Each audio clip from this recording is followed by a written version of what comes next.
სახელითა მამისა და დაცემი დასულისესმენისა და ღმერთმა დაგუცოთ გაგახაროთ გაგაძლიეროთ.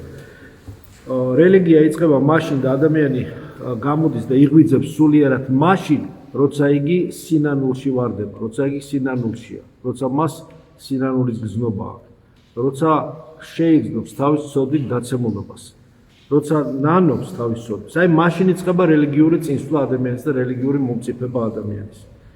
ეს საწყისი არის ადამიანის სულიერი გამოღვიძების.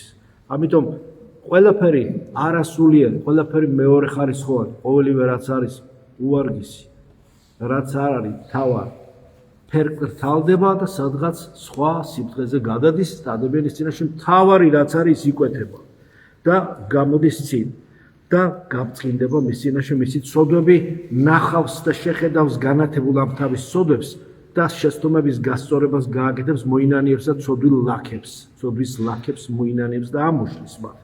ამიტომ ვცდილობთ გავიაზროთ ის, რომ არავინ უცოდველი არ არის. შეიძლება მეუბნები, რომ აი ცოდვილი ვარ. მიხარია რომ ამას ამბობ, ცოდვილი რო ვარ. რომ ამბობ, რომ ცოდვილი არა ვარ, აი მაშინ არის ცუდი. იმიტომ რომ ცოდვილი რო არა ვარ, ამბობ ეს უკვე თავისთავად მრჩობლი ცოდვაა. ჯერ ის რომ შენ ცოდვას არ აღიარებ, მეორე რომ ცოდვა ისედაც ცოდვა არის კიდევ. ამიტომ ეს ცოდვები, რომელიც უნდა კარგად გაანათო, აი როგორც მე ამას ვანათებ, ახლა რომ დავინახო, ხო? აი კარგად გაანათო ტექსტი, ცოდვის ტექსტისა და დაინახო და გამოკვეთო შენში და დაინახო ეს. ტკივილით დაინახო, არა გამწირულობით, არა სასოწარკვეთილებით, არამედ იმედიანი ტკივილით, რომ შენ ეს როგორც წამალი ამათი დანახვა უცებად გამოგიყვანს დაცემული მდგომარეობიდან და გამკურნავს და ეს ტკივილი სიტყვებად და ჯანმრთელობად შეგეცვლება. ამიტომ ადამიანი უნდა დაეცეს არ ვიტყვი, მაგრამ ადამიანი ეცემა და ეს გასაგებია. ის კი არ არის გასაკვირი, რომ ჩვენ ვეცებით, ის არის ცუდი და გაუგებარი, რომ არ უნდა ზოგს ადგომა და არ დგება. ის არის გაუგებარი და ცუდი. ადამიანი დაეცემა, მაგრამ უნდა წამოდგეს და გზა წინსვლა უნდა გააგრძელოს მან.